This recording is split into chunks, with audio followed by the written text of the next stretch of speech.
Kalau Anda ingin menghancurkan NKRI, maka hancurkan Nahdlatul Ulama. Kalau ingin menghancurkan Nahdlatul Ulama, hancurkan dulu pondok-pondok pesantren, jauhkan umat dari para kiai. Itu strateginya. Karena pondok pesantren, para kiai adalah benteng-benteng ahlu sunnah wal jamaah. Pondok pesantren dan para kiai-kiai adalah bentengnya NKRI. Pondok pesantren dan para kiai adalah bentengnya moral akhlak bangsa Indonesia. Sing penting awak dewi bareng-bareng bismillah, niat ingsun menjaga marwah para ulama kita, niat ingsun menjaga marwah pondok-pondok pesantren kita. Insya Allah apa yang kita lakukan hari ini akan tercatat menjadi amal jihad dan fisabilillah. Harap ndadekake barokah manfaat ilmu kula panjenengan sedaya. Allahumma amin. Saya mau cerita tentang NU. NU kata orang Madura, Nahdlatul Ulama. Jadi pakai ejaan lama, NU. Kalau kata teman saya, Cak Nanto, ini ketua pemuda Muhammadiyah, ini teman saya, di Madura itu 90% itu agamanya Islam, 10%-nya Muhammadiyah katanya. Ini kata Cak Nanto ini. Jadi saya sering sudah menyampaikan di beberapa media sosial, Bu, sebenarnya bahwa ada salah seorang akademisi dari Harvard University, namanya Phil Caruso. Phil Caruso ini adalah Tillman Scholar, nggak perlu saya ceritakan lah apa itu, nggak mungkin ngerti juga. Jadi Phil Caruso ini mengatakan bahwa satu-satunya tonggak yang hari ini, jadi gini ceritanya, ini banyak yang mempertanyakan, kok saya tidak menemukan tulisan itu? Karena memang ini diterbitkan dalam sebuah jurnal terbatas dari Harvard University di Amerika. Nah, saya membacanya itu di Amerika. Jadi mungkin tidak dirilis ke sini karena memang di situ pada akhirnya ketika muncul wacana Islam Nusantara, Phil Caruso ini diserang. Karena menurut Phil Caruso salah satu kekuatan dari Nahdlatul Ulama itu adalah satu entitas organisasi Islam terbesar yang percaya bahwa Islam itu bukan alat untuk mengarabkan seluruh umat Islam di seluruh dunia.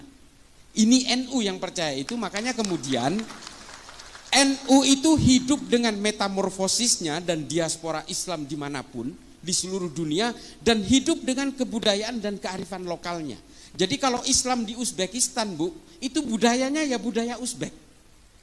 Islam di Cina itu budaya yang dipakai adalah budaya kearifan lokal Cina. Suku Hui dan termasuk orang-orang Cina di daerah-daerah provinsi bagian barat Cina, itu kebudayaannya kebudayaan Cina. Nah, kalau kita perhatikan dari bagaimana orang Islam ini kemudian menyebar dan kemudian menjaga budaya-budaya lokal itu supaya tidak keluar dari maqasidus syariah, ini sebenarnya pesannya Nabi. Kita tidak boleh percaya bahwa Islam ini adalah instrumennya Allah untuk mengarabkan manusia. Kita tidak boleh percaya itu. Islam ini bagi siapapun. Mau orang Islam di Brazil, di pedalaman Amazon sana, itu boleh memeluk Islam dengan berbagai situasi sosial circumstancesnya. Ini bahasa akademisnya. Dengan berbagai lingkungan sosialnya. Lalu kemudian Nabi menganjurkan kita supaya Islam ini menjadi agama yang bisa menjadi rahmat bagi seluruh umat manusia dan seluruh alam semesta sampai hari kiamat. Artinya apa? Kita tidak boleh terpaku kepada satu budaya saja. Tidak boleh. Yang kita maksud dengan Islam Nusantara itu adalah Islam dalam konteks budaya, bukan dalam konteks hukum-hukum fikih yang mengikat. Lalu kemudian ditanya, oke, kalau orang NU mau naik haji berarti jangan ke Mekah dan Madinah. Itu adalah hukum-hukum agama yang mengikat. Kita tetap ke sana, orang Syiah aja naik hajinya ke Mekah juga kok. Masa orang NU naik hajinya ke tempat lain? Enggak. Konsep yang dinamakan dengan Islam Nusantara ini yang nerangkan, yang orang Islam di Indonesia kok nggak ngerti-ngerti sih? Justru yang menerangkan ini orang Amerika, namanya Phil Caruso. Menurut Phil Caruso, salah satu kekuatan NU itu adalah bahwa dia bisa melebur ke dalam budaya apapun tanpa harus menjelek-jelekkan perbedaan di antara seluruh umat manusia di Indonesia. Ini kelebihannya NU. Ini menurut Phil Caruso, bukan kata saya. Dan kata Phil Caruso juga, NU tidak pernah punya riwayat memberontak dan melawan kepada negaranya sendiri. Coba, ini NU kata Phil Caruso. Makanya kemudian NU itu menjadi satu kekuatan tunggal di Indonesia yang kemudian ada sekoci-sekoci di sekitarnya, ada Muhammadiyah, ada Persis, ada Al-Irsyad. Al-Irsyad zaman dulu bukan yang sekarang. Al-Irsyad yang sekarang udah tercemar. Ini direkam kan, biar jadi perhatian lah, nggak apa-apa. Al-Irsyad zaman dulu isinya itu adalah para habaib yang tawaddu. Hari ini Al-Irsyad sudah tercemar dengan paham-paham ideologi transnasional yang mengajarkan orang untuk menjahiliahkan orang, membid'ahkan orang dan sebagainya. NU tidak pernah gelisah dengan keimanan orang, Bu. Kita tidak dididik untuk kemudian membenci orang yang berbeda. Kita tidak pernah dididik untuk menjadi seperti itu. Saya lahir di keluarga pesantren, saya lahir dari kalangan Nahdien hingga hari ini, saya tidak pernah diajari untuk membenci, mencaci maki, mencelakai, membinasakan orang lain yang berbeda. Tidak pernah. Nah, itu yang kemudian menjadi kandungan utama dari NU. Nah, kemudian NU ini menjadi tonggak yang sangat penting di negara ini. Kenapa? Nah, ini tinjauan secara empiris dari yang dilakukan oleh Phil Caruso dalam penelitiannya, karena berangkat dari penelitian terhadap Densus. Bapak Ibu sekalian, Phil Caruso mengatakan Densus telah berhasil mengatasi gerakan-gerakan radikal ekstrim dan teror di Indonesia, tapi tidak bisa ditiru oleh negara lain. Nah, ini ditulis sampai sekarang masih ditulis oleh salah satu website namanya Middle East Institute, MEI. Ada itu, kalau mau di googling bisa baca. Nah, ini tulisan Phil Caruso yang mengatakan Densus itu berhasil mengatasi gerakan teror di Indonesia, tapi tidak bisa ditiru oleh negara lain. Somalia itu mati-matian mau niru Densus nggak bisa. Karena apa? Kata Phil Caruso, karena negara lain tidak bisa meniru Densus karena negara lain tidak punya NU. Baca, kalau saya disangkain ngecap, baca tulisan, googling aja Phil Caruso, PHILCARUSO, baca di situ, muncul paling awal di situ. Nah, ini bisa dibaca, artinya apa? Karena tidak punya NU. Apa coba? Mengapa NU itu kok seolah-olah betul-betul dianggap paling penting di negara ini? Sok penting gitu? Enggak juga. Banser itu, saya kenapa nangis tadi waktu apel Banser, Bu? Saya itu betapa bangganya. Wallahi tallahi billahi, saya betul-betul begitu bangganya saya melihat tadi apel Banser. Saya membayangkan kalau Mbah Hashim hidup hari ini. Coba bayangkan betapa bangganya dengan barisan serbaguna ini, dan betapa bangganya dengan kalangan muslimat dan juga berbagai banom-banom NU yang sudah mekar. Ketika NU berdiri tahun 1926 itu harus pura-pura membuat acara haulnya Mbah Holil di Surabaya. Ini berdirinya NU tahun 26 itu, sampai harus berpura-pura. Hari ini kita bisa bergerak terbuka, bisa apel di lapangan alun-alun Magelang dan sebagainya. Ini betul-betul barokah para ulama. Nah, Banser ini jumlahnya 7 juta, Bapak Ibu sekalian. Ini soheh ini. Karena Gusmen kebetulan teman saya. Ini soheh karena berdasarkan data, 7 juta. Polisi jumlahnya 463.000. Tentara kurang lebih 1 juta. Coba bayangin, taruhlah Banser itu nggak punya senjata. Taruhlah misalnya Banser itu mau ngelawan polisi dan tentara yang jumlahnya 1.500.000 orang. Karena tidak bersenjata, Banser itu taruhlah menang maju aja, ngegeruduk aja gitu. Taruhlah mati itu 3,5 jutanya, separuhnya. 3,5 juta Banser itu bisa menguasai negara ini atas nama Nahdlatul Ulama. Apakah Nahdlatul Ulama mau? Gak mau. Kita tidak diajari untuk berkhianat terhadap negara ini. Tidak diajari untuk itu. Kelompok lain sudah pernah melakukan pemberontakan, Bu. Kartosuwiryo memproklamirkan diri di Tasikmalaya, negara Islam Indonesia, lalu membentuk Darul Islam, Tentara Islam Indonesia, membentuk kesatuan-kesatuan militer, memberontak pasukan Andi Aziz di Makassar, Karmuzakar di Banjarmasin, dan kemudian melakukan gerakan-gerakan negara Islam Indonesia hingga hari ini. Dan kemudian pecah menjadi JI, JAD, JAK, JAT, JAS, MMI, MIT, MIB, NII, Khilafatul Muslimin. Ini semua pecahan negara Islam Indonesia yang ingin memberontak kepada negara Indonesia dan menjadikan Indonesia negara agama. Apakah ini pernah dilakukan NU? Tidak pernah. Padahal NU itu adalah organisasi terbesar. Bansernya aja 7 juta. Belum kalangan Nahdliinnya. Coba bayangin, begitu gampangnya kita menguasai. Dan ketika para ulama merumuskan bagaimana negara ini harus bergerak ke depan, membuat satu filosofi Grondslag, filosofi dasar dari negara kita, NU bisa saja mengintimidasi semua ulama dan tokoh nasionalis pada waktu itu untuk menguasai negara ini. Tapi para ulama NU tidak mau melakukan itu. Ulama-ulama NU merekrut berbagai tokoh agama nasionalis dan berbagai organisasi dari Muhammadiyah dan sebagainya untuk merumuskan bersama-sama bagaimana kita ke depan supaya kita tadi tidak saling gontok-gontokan. Lalu kemudian diputuskan sebuah al-asobiyah. Ini kata Ibnu Khaldun, Bu, dalam Al-Muqaddimah. Para ulama kita ini nggak bego, nggak bodoh. Beliau itu membuat rumusan bersama itu berdasarkan rujukan pemikir-pemikir Islam abad pertengahan. Namanya Ibnu Khaldun, namanya Abu Bakar Ahmad Ad-Dinawari. Ada kitab namanya Al-Mujalasah wa Jahirul Ilmi yang membahas tentang bagaimana membela negara.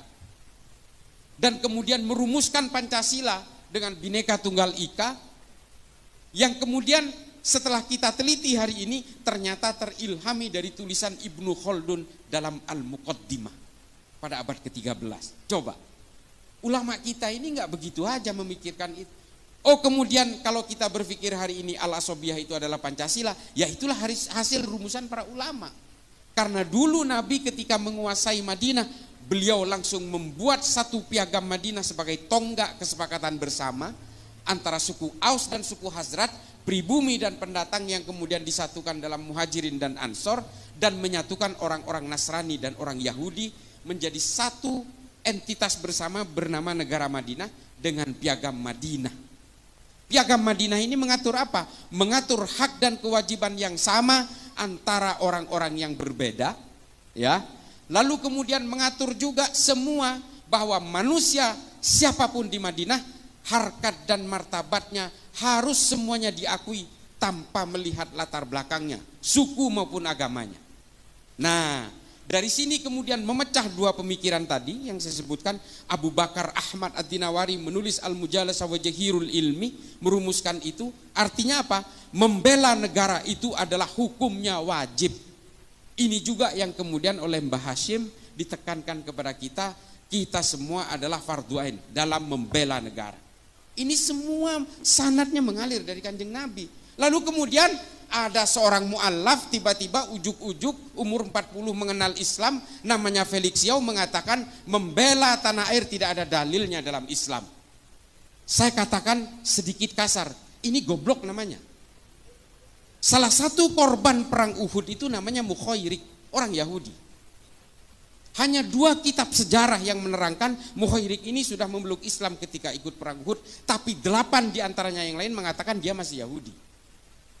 Mukhairik ini adalah seorang pemuka agama Yahudi, kalau di Yahudi itu namanya rabi. Dia adalah seorang rabi. Perang Uhud itu terjadi hari Sabtu. Karena hari Sabtu, Mukhairik ini dilarang oleh keluarganya. Kamu ini hari ini adalah hari Sabat. Orang Yahudi tidak boleh keluar rumah. Tapi Mukhairik mengatakan, saya harus membela Nabi karena selama ini Nabi telah melindungi kita. Kaum minoritas seperti kita dilindungi oleh Nabi, maka ketika Nabi berperang saya harus ikut. Mukhairik memaksa keluar untuk berperang bersama Nabi dalam perang Uhud, lalu kemudian Mukhairik gugur.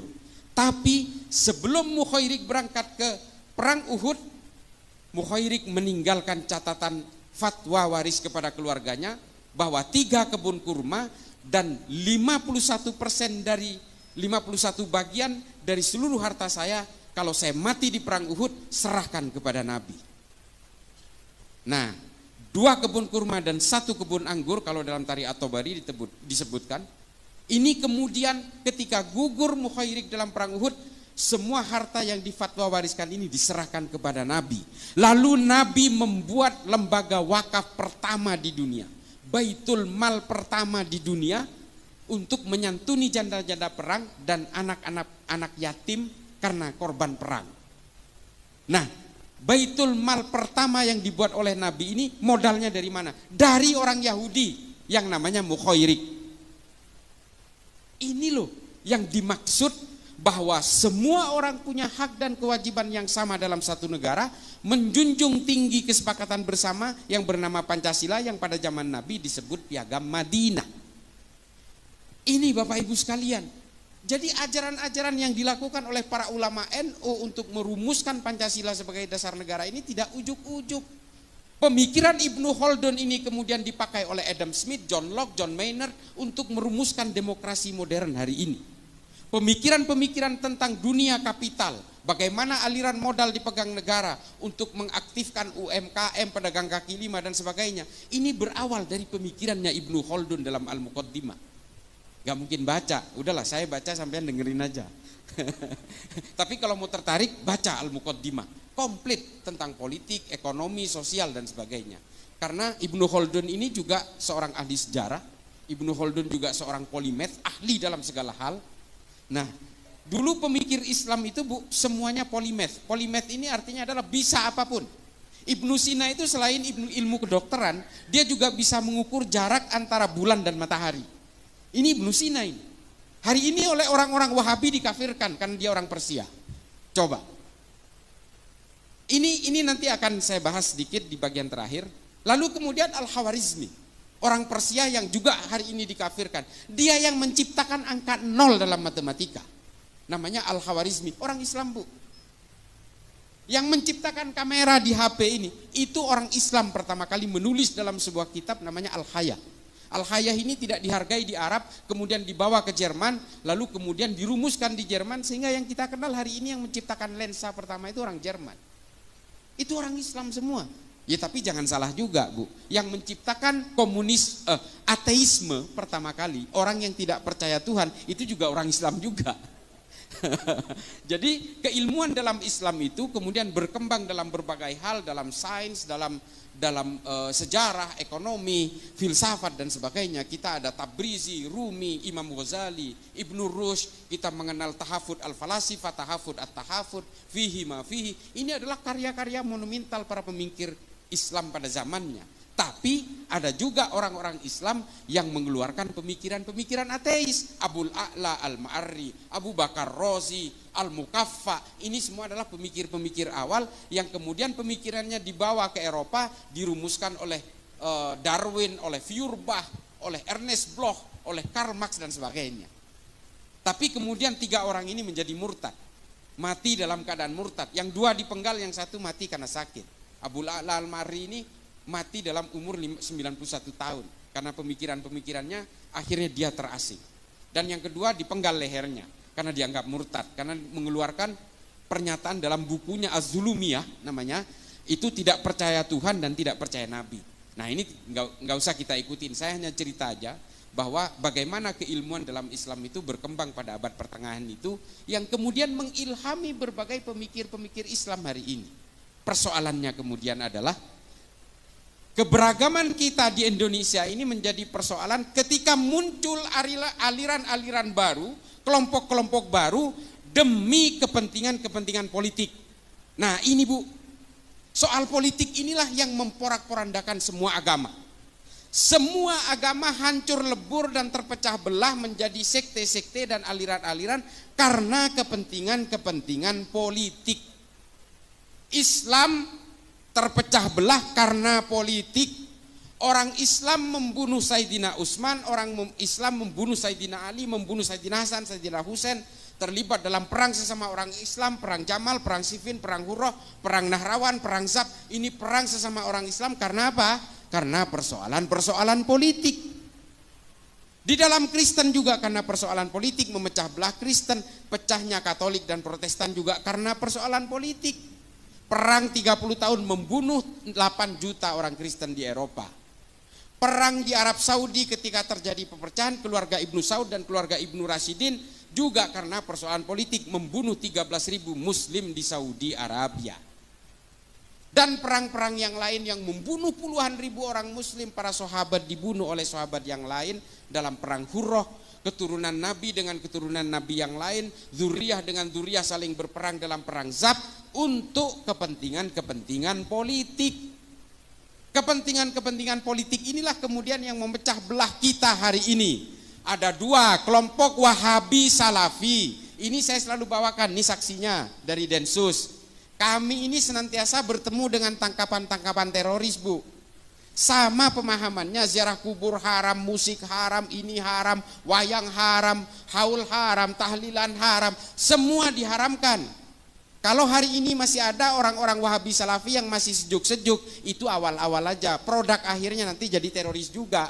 Karena semua diharamkan, semua musuh, semua kafir, semua takfir, dan semuanya orang-orang jahiliyah, aswaja itu diplesetkan menjadi warisan jahiliyah, aliran sesat warisan jahiliyah. Ini di mata mereka. Padahal di kita aswaja itu adalah Ahlus Sunnah wal Jamaah. Nah, ini ada teman saya dari Gus Ulil dari Wonosobo, Gus Ulil Albab. Ini dari Batsul Masailnya Nahdlatul Ulama. Ini teman saya baru lihat, sorry. Ustadz. Jadi ini semua kemudian yang memporak-porandakan kita. Belum kita bicara tentang Hizbut Tahrir, Bu, dengan agenda khilafah dan sebagainya. Belum kita berbicara tentang Ikhwanul Muslimin. Ikhwanul Muslimin ini yang justru paling bahaya. Saya katakan bahaya kenapa? Pak, saya ini sudah berkali-kali ke Mesir. Saya sudah berkali-kali ke Afrika. Saya sudah berkali-kali ke Asia Selatan. Saya sudah membuat riset, studi banding dan sebagainya. Yang paling berbahaya ini kenapa saya katakan Ikhwanul Muslimin? Karena ubudiyah dan amaliannya hampir mirip dengan kita. Mirip dengan orang-orang Nahdien, mereka juga maulidan, mereka juga ziarah kubur, mereka juga datang ke haul, mereka datang ke tahlilan, sama Pak. Sama-sama Asy'ariyah, sama. Konsep tauhidnya sama, konsep akidahnya mirip.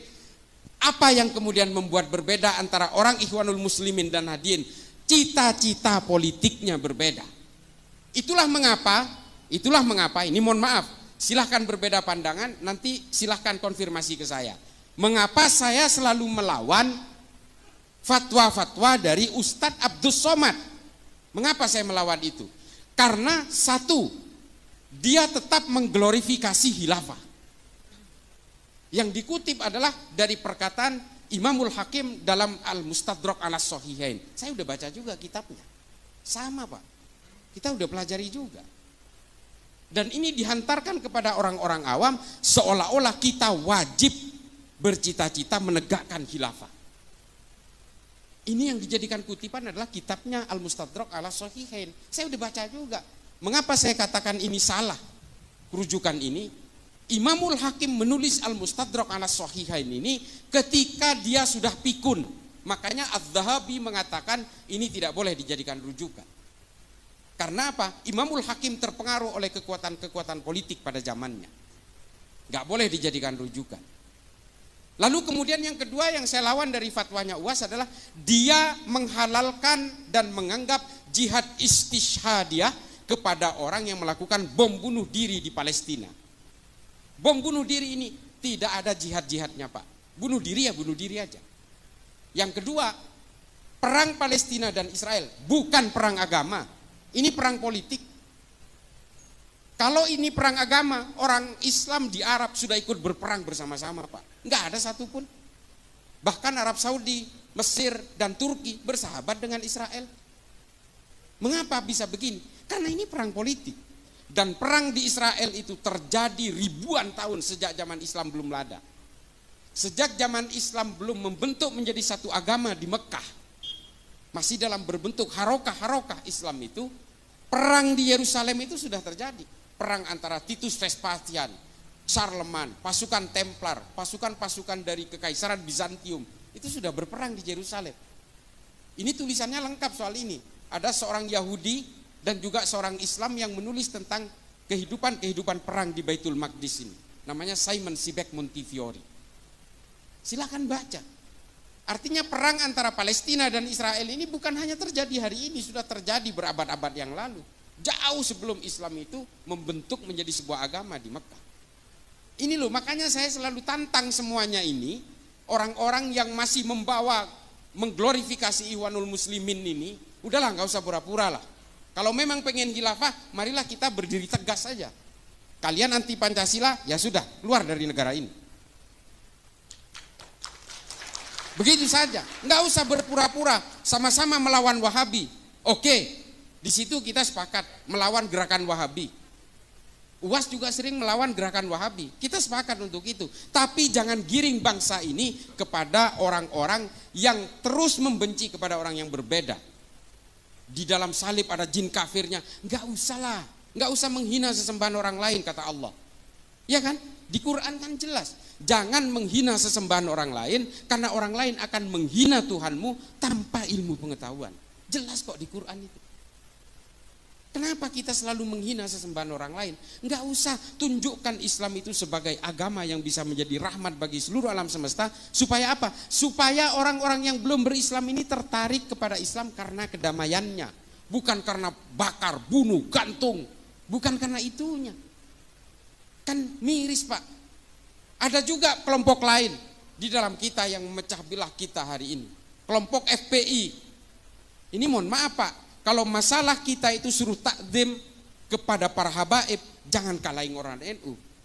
Yang mengajari untuk supaya kita takdim dan hormat pada dzurriyyah Nabi, itu justru ulama-ulama NU. Tapi hari ini kepatuhan kita kepada para habaib itu dimanfaatkan oleh oknum-oknum habaib untuk memecah belah NU. Coba, kacang lupa kulitnya kan. Ulama-ulama NU mengajari kita untuk hormat kepada para habaib. Tapi oknum-oknum sebagian habaib hari ini yang bergerak dalam berbagai harokah-harokah siasah dan punya agenda-agenda politik, justru memanfaatkan kepatuhan kita kepada para habaib untuk memecah belah NU. Ini kan betul-betul miris. Ini mohon maaf Habib, ini yang kemudian membuat kita miris. Orang-orang yang hari ini ingin memecah belah NU, percayalah, mereka adalah orang-orang yang ingin menghancurkan Indonesia. Kita tegas saja di sini. Kelompok-kelompok Wahabi, kelompok-kelompok Hizbut Tahrir, dia mengusung gerakan-gerakan tegaknya khilafah. Kantor pusatnya di London Pak, di Inggris. Coba bayangin, pernahkah kita curiga? Kok bisa loh gerakan-gerakan khilafah ini kantor pusatnya di London coba? Ini yang biayai siapa? Ini operasinya siapa? Ikhwanul Muslimin juga di London Pak. Dan satu lagi di Libanon, coba bayangin. Ini siapa yang gerakin? Operasinya siapa? Lalu dia datang ke Indonesia membawa gerakan-gerakan Hizbut Tahrir, gerakan-gerakan khilafah, tegaknya daulah dan sebagainya. Mengacak-acak kita, mengadu domba kita. Dan di Madura Pak, di kampung saya hari ini, yang namanya NU, belum tentu NU Pak. Bisa jadi NU aliran garis keras yang terpapar oleh FPI. Ini di Pamekasan contohnya, yang mempersekusi rumahnya Pak Mahfud MD, yang menyandra Kiai Ma'ruf Amin di mobilnya, itu adalah kelompok-kelompok ini. Sama Pak, tahlilan juga, haul juga, maulidan juga, baca-baca rotib juga, sama. Nah, yang paling terakhir adalah, lalu bagaimana kita akan bersikap? Apakah kita tidak boleh berpolitik kalau ternyata politik itu hanya memecah belah umat? Boleh Pak, Bapak Ibu sekalian, boleh berpolitik. Kata Imam Ghazali dalam Ihya Ulumuddin mengatakan, Islam dan politik itu seperti saudara kembar. Islam diperlukan untuk mengawal ruang-ruang politik ini supaya tidak keluar dari jalur maqasidus syariah. Ini jelas. Boleh berpolitik Pak, tapi gunakan ilmu pengetahuan. Nah ini, ilmu pengetahuan ini yang harus menjadi landasan kita hari ini, bahwa kita boleh berpolitik karena ilmu pengetahuan dan gunakan ilmu pengetahuan itu dalam berpolitik. Ini jelas. Makanya saya bukan karena sesama Madura Pak, saya senang sekali dengan Pak Mahfud MD. Pak Mahfud MD ini legislatif sudah, yudikatif sudah, sekarang ada di eksekutif. Padahal dia ini Pak, hanya menggunakan ilmu pengetahuannya aja. Dan dia menggunakan ilmu pengetahuan itu dalam ruang-ruang politik. Kalau ingin dimusuhi Pak Mahfud MD, gampang Pak, gampang. Coba aja dia sogok Pak, dimusuhi seumur hidup. Demi Allah, ini banyak cerita soal itu karena saya dekat dengan beliau. Wallahi, banyak orang yang mau nyogok beliau Pak, terutama ketika kasus-kasus terakhir ini, supaya dia diam jangan bersuara. Dimusuhi semua itu yang berusaha nyogok itu. Mulai dari polisi, tentara, semua dimusuhi. Karena menurut dia ini orang nggak amanah. Kalau dia udah pejabat negara tapi dia mau nyogok saya, berarti ini nggak amanah. Dimusuhin Pak. Ini Pak Mahfud. Nah, banyak tokoh-tokoh dalam Islam yang berpolitik karena ilmu pengetahuan.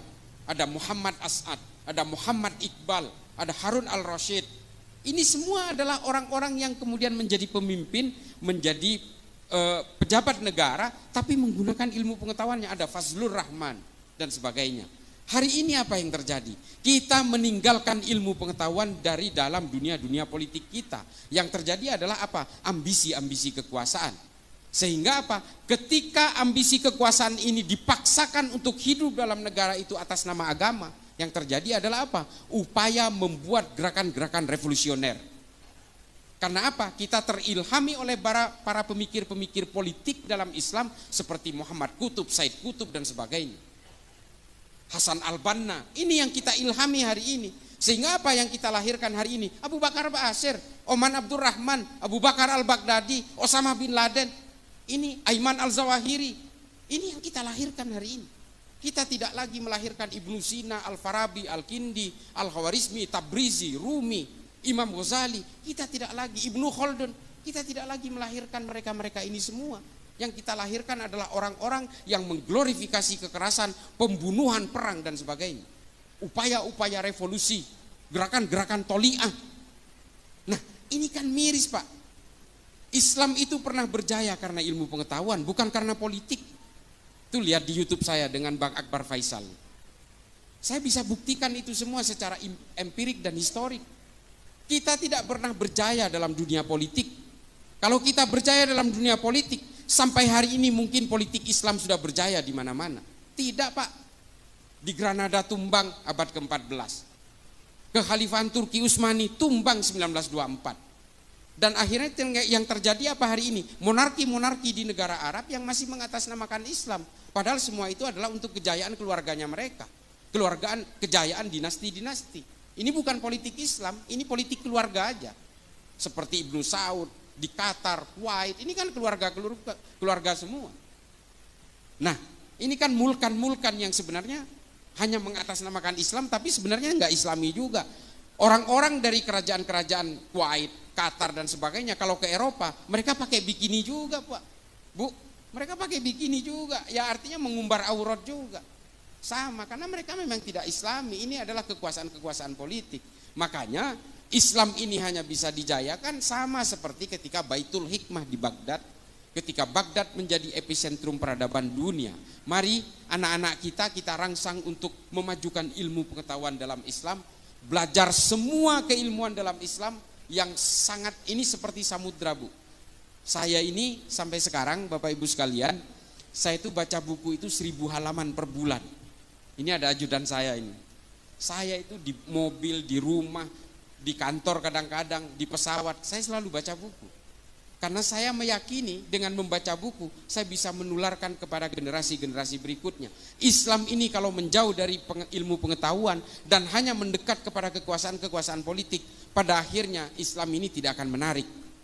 Yang membuat orang menarik itu adalah ilmu pengetahuan. Orang cinta kepada Islam karena Ibnu Sina banyak. Pemikiran Ibnu Sina dalam ilmu anatomi tubuh dipakai sampai sekarang. Angka 0 dalam matematika yang dikeluarkan Al-Khawarizmi dipakai sampai sekarang. Coba, ilmu-ilmu aljabar dan sebagainya. Pemikiran-pemikiran Ibnu Sina tentang astronomi, tentang astrologi dan sebagainya, ini dipakai sampai sekarang. Ilmu tentang biologi, tumbuh-tumbuhan, ini ditulis dalam kitab An-Nabat oleh Abu Bakar Ahmad Ad-Dinawari. Sampai sekarang dipakai tentang ordo klasifikasi tumbuh-tumbuhan. Ini dari Islam semua Bu, Bapak Ibu sekalian. Makanya kembalikan kejayaan Islam ini lewat ilmu pengetahuan. Kalau dengan politik kita hanya bermimpi tentang perang, bagaimana melakukan proses negosiasi politik di tingkat elit, bagaimana berbagi konsesi kekuasaan dan sebagainya. Enggak jauh-jauh dari situ. Dan ketika satu negara itu dikuasai oleh kelompok Islam, percayalah nanti akan berperang dengan sesama kelompok Islam. Di Afghanistan sudah terjadi, Bu. Taliban menguasai atas nama Islam, tapi kemudian muncul musuh dari aliansi utara, muncul musuh dari ISIS Khorasan. Karena selalu begitu, Bu. Kekuasaan yang mengatasnamakan agama pada akhirnya terjebak dalam firqoh-firqoh yang berbeda-beda, kelompok-kelompok yang berbeda. Karena apa? Dari tafsir-tafsirnya di Islam itu sudah berbeda-beda. Dari mazhab sudah berbeda-beda, dari manhaj sudah berbeda-beda. Makanya ketika kelompok Islam itu menguasai satu panggung politik, biasanya perpecahan terjadi. Yang satu ingin begini, yang satu ingin begitu. Pada akhirnya apa? Yang satu semua ingin diakomodasi, perang satu sama lain sesama Islam. Ini sudah terjadi. Sunni dan Syiah itu pecah karena persoalan politik. 1400 tahun belum selesai permusuhannya sampai hari ini. Nah, jadi Bapak Ibu sekalian, kalau ingin memajukan Islam, rangsang anak-anak kita, cucu-cucu kita untuk belajar tentang ilmu pengetahuan, tentang basis-basis era digital segala macam. Algoritma digital, algoritma berbagai pemikiran-pemikiran yang bersifat lebih ke depan, visioner ke depan, ini berikan kepada anak-anak kita. Demikian, mudah-mudahan nanti bisa ada tanya jawab. Ini mudah-mudahan bisa menjadi manfaat bagi saya pribadi yang fakir ilmu ini, dan juga bisa bermanfaat bagi Bapak Ibu sekalian. Akhiran, ihdinas siratal mustaqim, wallahul muwafiq ila aqwamit thoriq. Wassalamualaikum warahmatullahi taala wabarakatuh. Waalaikumsalam warahmatullahi wabarakatuh. Masya Allah, daging banget gitu ya ngajinya ya Gus. Masya Allah, luar biasa sekali. Dan mungkin ada kesempatan kita untuk sesi tanya jawab dulu. Mungkin satu atau dua Gus berkenan untuk bisa menjawab pertanyaan dari para jamaah pada yang berkesempatan kali ini telah hadir. Siapa yang mau tanya kepada Gus Islah? Ada mungkin mbak-mbaknya ya? Oke, bisa. Mas Panitia mungkin kita bisa dibantu dengan mic dari FOH, mungkin bisa bantu satu mic ya. Oke, yang putri ditahan dulu ya. Yang putra sekarang, ada nggak nih yang putra mau tanya? Ya, mana? Oh Bapak ya, oke Bapak ada pertanyaan, baik. Ada dua pertanyaan, ya kesempatan kali ini akan disampaikan. Baik, terima kasih. Iya, baik. Mungkin bisa merapat ya. Oke. Iya, yang ibunya dulu.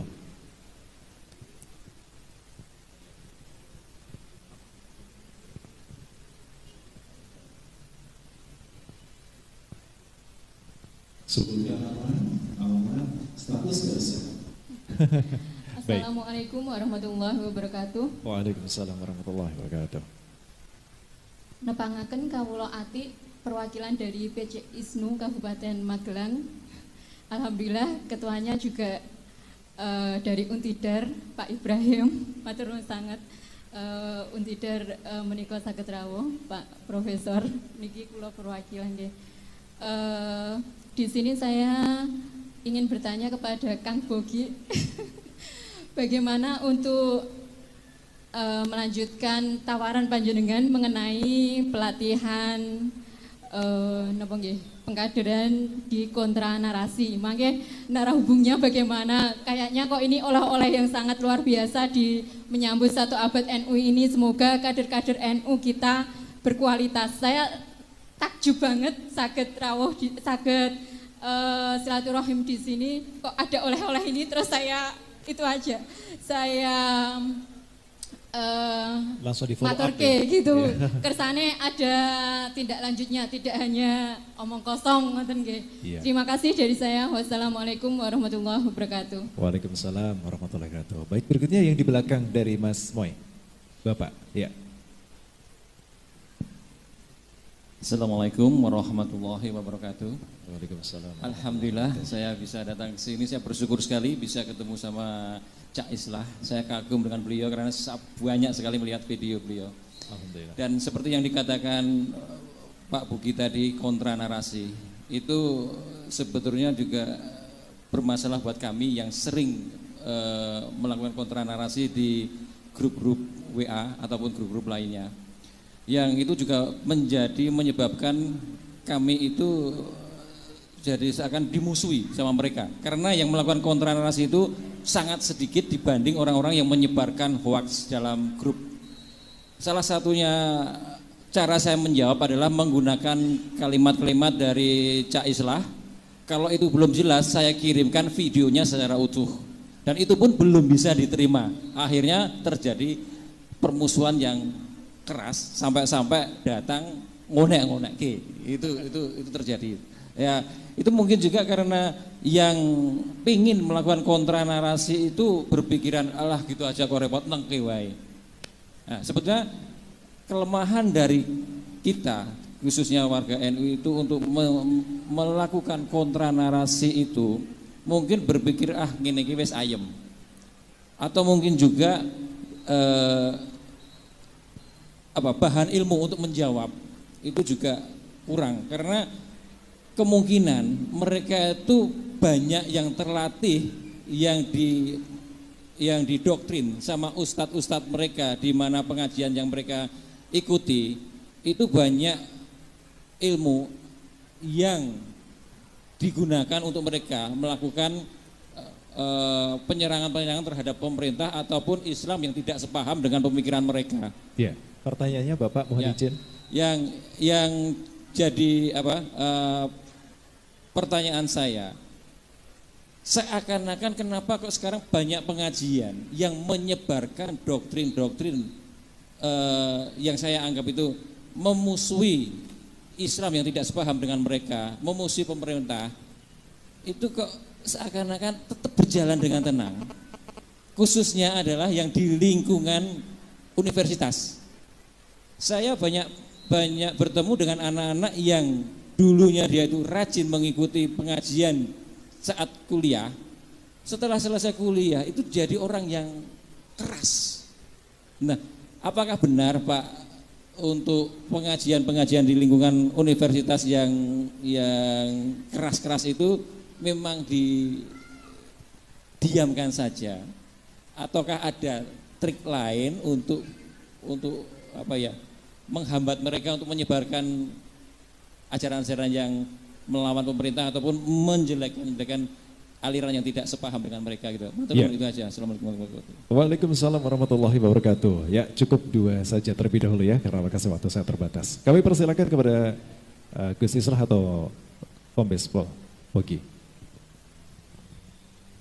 Terima kasih Ibu.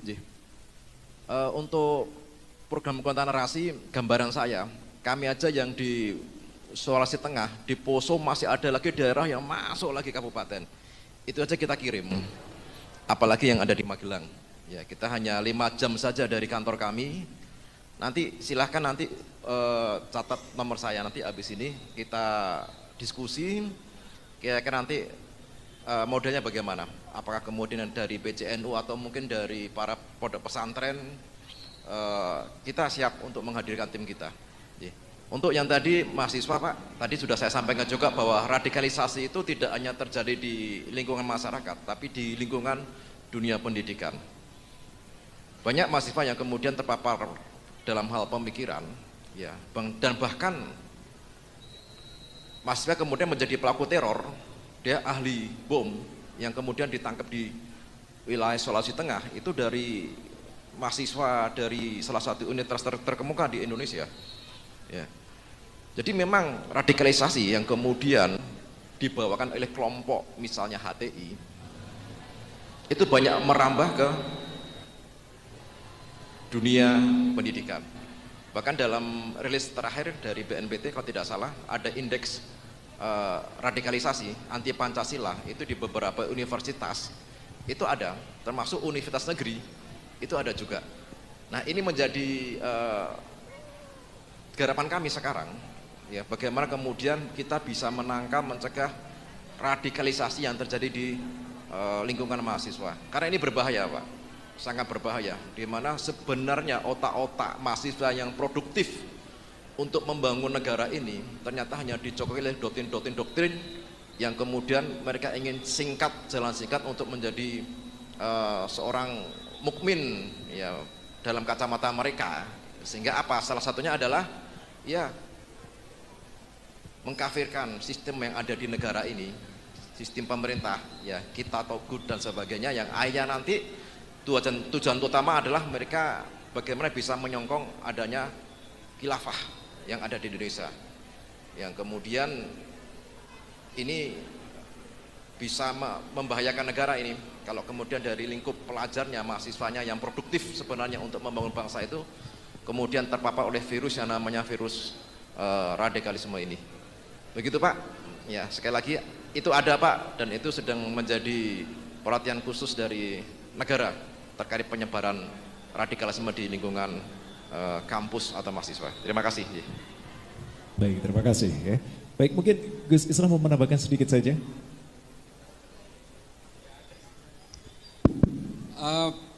Terima kasih Pak. Saya kalau pelatihan itu sebenarnya ini harus dilayani ini. Ini ada kontra narasi. Nah biasanya kalau ada training tentang algoritma digital ya Mas Bogi istilahnya, itu biasanya juga dikasih bantuan device biasanya ya, gadget satu, handphone apa gitu untuk mengglorifikasi berbagai ideologi kebangsaan. Nah, menyikapi berbagai konten yang ada di media sosial, Bapak Nyun Sewu, ini memang menjadi satu persoalan yang sangat nasional hari ini. Satu, karena memang Kominfo ternyata tidak bisa berbuat apapun. Entah mereka tutup mata, atau ada satu sistem yang kemudian leaking di dalam, sehingga berbagai konten itu sebenarnya sangat mudah secara digital untuk di block out. Bisa sekali, sangat mudah. Apalagi hanya men-take down salah satu akun misalnya yang selalu menyebarkan hoax dan ajaran-ajaran nggak benar. Gampang sekali sebenarnya. Cuma memang ada beberapa platform yang harus bersurat kepada platform pusatnya di Amerika atau di Rusia. Tapi ada beberapa platform yang sangat mudah. Cuma masalahnya memang ada beberapa kelompok tertentu di Kominfo ini yang kemudian menjadi benalu di dalamnya. Yang seolah-olah ada pembiaran di situ. Saya bisa bersaksi soal ini, karena ini salah satu kerjaan saya adalah mondar-mandir dari Kominfo. Hampir setiap minggu kita mondar-mandir ke Kominfo hanya untuk melaporkan konten itu. Dan kemudian mandek di salah satu lantai itu aja. Selalu begitu. Ini mohon maaf, saya harus terbuka soal ini. Karena ini adalah keluhan kami juga. Saya ini kebetulan bukan polisi Pak, tapi saya tenaga ahli pencegahan radikalisme, ekstremisme, dan terorisme di Mabes Polri, dalam hal ini di Densus 88. Jadi saya tahu persis bagaimana kendala-kendala dalam konten-konten digital ini untuk diberangus. Termasuk kalau saya sih nggak gelisah sebenarnya. Yang banyak protes itu adalah kiai-kiai di kampung-kampung yang protes karena saya dituduh Syiah, saya dituduh liberal dan sebagainya. Hanya karena ini mumpung ada ibu-ibu muslimat, saya itu dituduh liberal Bu, karena saya pernah berkata begini. Saya secara pribadi saya bilang saya anti poligami. Karena kalau saya berpoligami, anak saya dan istri saya pasti berantakan. Maka bagi saya yang namanya poligami yang pernah dilakukan Kanjeng Nabi itu buat saya mudorot, saya bilang. Buat saya pribadi maksudnya. Kalau ada orang lain mengatakan itu menjadi maslahat ya silakan aja. Tapi buat saya mudorot. Dan bagi saya secara pribadi, satu-satunya mungkin yang pekerjaan Nabi yang tidak pernah akan saya tiru adalah menikah berpoligami itu. Nah, gara-gara ngomong begini, padahal saya ngomongnya itu pribadi. Maksud saya pribadi tidak akan mungkin berpoligami dan saya anti poligami. Saya kesian anak saya kesian istri saya cinta kepada istri saya. Oke, dalam soal harta saya bisa berbagi adil dengan istri saya.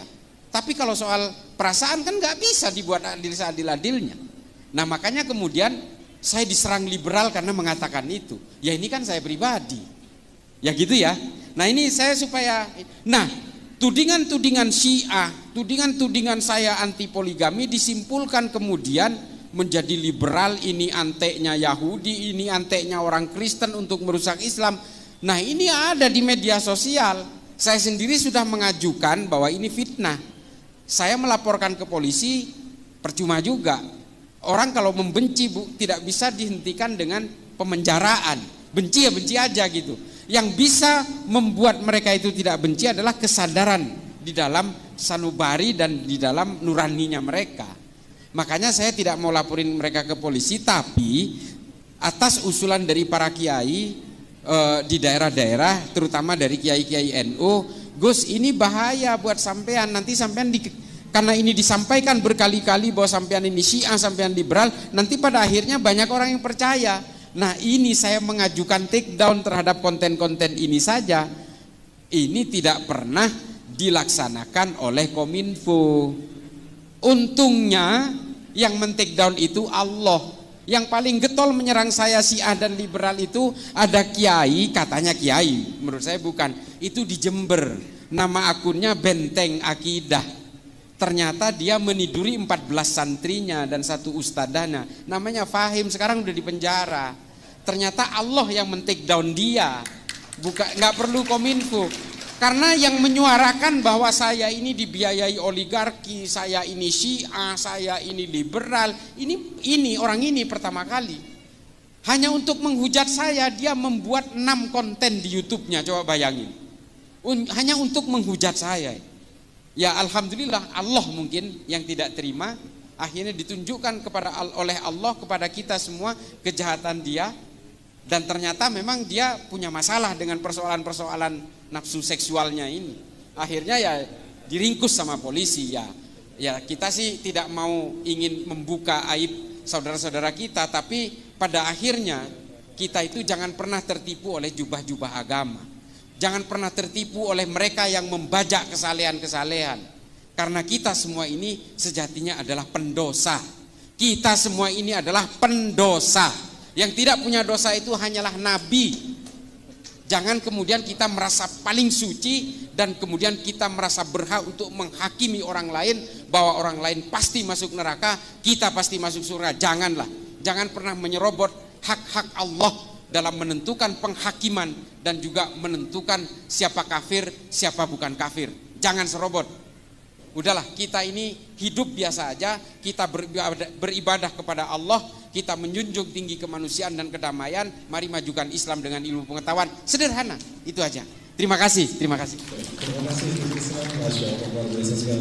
Mohon maaf, perkenalkan saya Islah Bahrawi.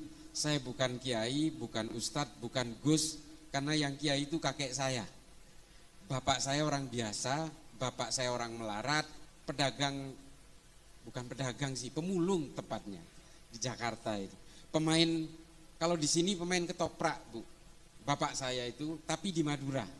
Di Madura itu namanya panjak, sejenis ketoprak kalau di sini apa campur sari gitu. Nah itu bapak saya.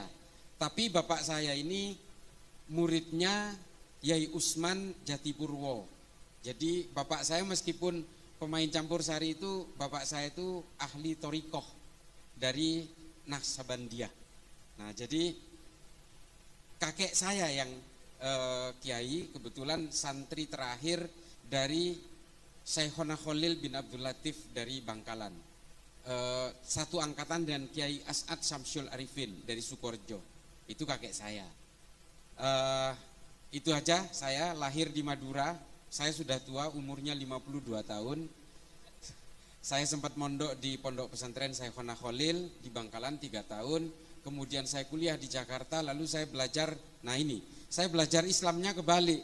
Kalau teman-teman saya belajar Islamnya itu ke Arab Saudi atau ke Timur Tengah atau ke Mesir atau ke Maroko, saya belajar Islamnya ke Amerika, kebalik Bu.